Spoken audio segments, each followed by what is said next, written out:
Hello there, Mad Mike here, and welcome back to the channel. And today we have news of a video game to film adaptation that is currently being greenlit over at Snoot Entertainment. Now, I don't believe a major studio has picked this up yet. It is currently still on the indie circuit, but it is being developed by Snoot Entertainment and the original game's developers Campo Santo, and that game is 2016's Firewatch. Now, Firewatch was a game that got a lot of praise when it came out. It wound up winning a lot of, a lot of high scores with a lot of different gaming news outlets, and it sold very well in its first year. It sold about 1 million copies. And keep in mind, it's not it's more of a story-based game. It's similar, I guess, in tone. Well, maybe not in tone, but similar in visual style, maybe a little bit to like The Long Dark, something like that. If anybody's familiar with that game. Except it's, instead of being a frozen wasteland, it's actually a kind of a park, and the story is not post-apocalyptic. It basically is supposed to just take place between these various people who work as people who basically, they're called Firewatch people, and they have these very tall towers that they have so they can spot forest fires.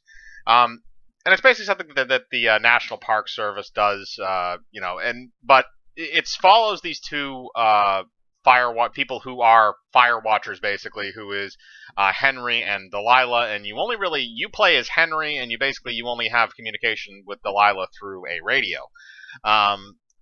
So I'm going to go into a little bit of spoilers on the game. So, by the way, if you want to play the game and you haven't, then you probably don't want to continue this video, at least not right now. Go play the game, come back, and then you can hear me talk about, what seems like it's happening with the movie adaptation. So, like I said, it's mainly a story-based game. It's not very long, but the whole game, you don't really see a whole lot. And again, this was an indie game. This wasn't a game that was, made by this huge development studio. So really, there's not a lot of stuff that you see in terms of other characters in the game outside of voice work. Again, Delilah, you really only hear through the radio. Some of the other characters that you meet, you only see as, various ways, but they don't. The character models don't have to move in a lot of those scenes, or you're reading messages or stuff from them. So it's not the same thing as actually sitting there and your character conversing with another character. It's actually more you're communicating with them through notes and voiceover. So it's not always a direct conversation, and it's pretty much never a face-to-face conversation. So I would expect maybe that might get changed if they're going with a movie adaptation. Maybe build up the Delilah character a bit more, go from her perspective instead of just Henry's. I don't even know if they're going to go with the same two characters, or maybe the Firewatch film will be something that is completely different but still centered around the same idea of people on a Firewatch. But right now, because the main studio that developed the game is also involved in it, I think you probably have a good chance for people that are fans of that game for seeing a relatively true adaptation. But the other thing is, like I said, if you were to do a film based on the game, you wouldn't need very much in order to do it. All you would really need is a couple of Firewatch towers, maybe even one, depending on how sneakily you film around certain things.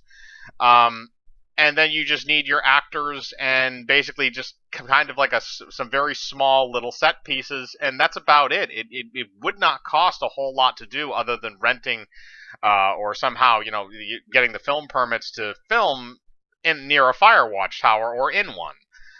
So, again, not very difficult for a film studio to do, which I think is why this is being touted right now as an indie film, because it's probably not going to be that difficult to get this movie off the ground. Now, as far as enough in the actual story to make a film, after reading the synopsis, and I did watch playthroughs of this when it came out. I never actually personally played it. With watching playthroughs, it feels like you can get through this game in 3 to 4 hours, probably, even if you're, casually, basically. So probably even less than that. So I think you're going to need some padding in that film in order to pad it out to, I'm assuming they're going to try and go with 2 hours, maybe an hour and a half. But probably, I'd say probably closer to 2 hours. So if you're going to do that, like I said, you could pad out the Delilah character a bit more. I don't know if I would add too many characters to the script because it seems like it works very well with a very small character load. So I wouldn't really prioritize adding in these new or different characters. You have Henry, Delilah, and then you have Ned and Brian. And I'm not going to go into Ned and Brian. But basically, those are your only characters, and there's a couple of like teenage girls that show up in the just unnameless people that you happen to run into in the game. So they don't have any kind of that. But the main point of the game is actually to basically instill paranoia, because the whole idea is that basically Henry and Delilah believe that there is somebody out in the woods fucking around with them, and there's somebody that they know has been recording their radio conversations. And basically, during that early part of the game is when you get to learn about Henry's past. His wife had like early onset dementia, and he's having serious feelings about like abandoning her and stuff like that. And basically, you also get to kind of choose what Henry says and what he discloses over the radio, and that also factors into the conversation you find, which I believe is the following day. So there is a little bit of choice in there. So I'm curious where the studio is going to go with the narrative choice, as opposed to maybe what the players chose to do, or at least a majority of them did. So I'd be curious to know that if they're going to try and do that, or maybe they're going to try to make like an amalgam of all the choices so that things kind of make sense, or try to make things make sense if you kind of make different choices but similar choices, if you know what I'm saying. Basically, just kind of hammering out the plot from the plot of the game. But really, the whole idea, and after that is, those two bond, and you can actually, if I remember correctly, you could choose to try and pursue something romantic with her, but I think it winds up getting shot down pretty quickly. So you have that, and then you go into the paranoia part of the story where they think there's somebody out in the woods, and they're at one point they know there's somebody out in the woods. They just don't know who it is. And you kind of get a hint to it earlier in the campaign when Delilah kind of tells you this story about another Firewatch person that she knew. So you really have, the kind of almost like the idea, like, okay, you're out there and you're alone, but at the same time, this guy has blackmail information on you because he's been listening in on your phone calls. So you can't tell anybody about it, but you somehow have to find this guy and figure out why he's blackmailing you. So you have that aspect of it, which really is kind of the driving force of the game after a point. Again, you could use that very similarly in a movie. I think this game is actually very well built to be adapted into a screenplay because it's mostly narrative. There's not a shit ton of gameplay with it. There's some gameplay, and there's some things that you can do in the game, but for a majority of it, it's a narrative game, which is basically just kind of like transferring a book or a short story over into a film, which again that's mainly what happens. Books, short stories, comic books, that type of thing. Usually, it's literary media over into film media, but in this case, it would be video game media over into film media. So, like I said, I think it can work. I think you're going to have to get good actors.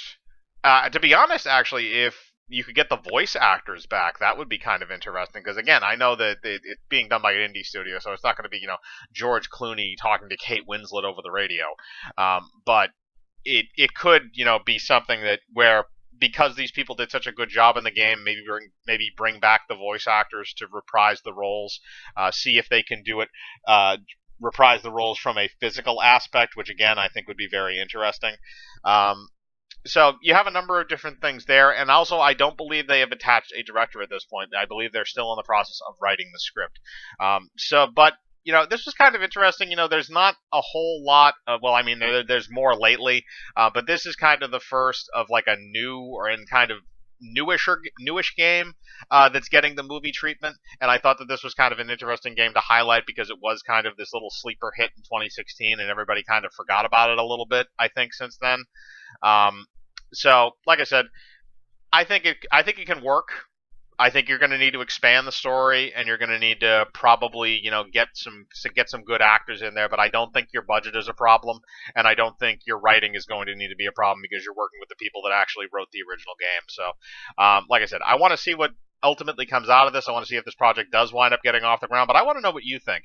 Do you think that Firewatch can be adapted into a movie successfully? Do you think it should be? Are you interested in seeing the film? Should it, move forward and eventually come out? Put your thoughts in the comments below. As usual, I like to know what you're thinking. Hit the bell for notifications, hit the like button, subscribe, and remember, I live my life free of compromise. Do you?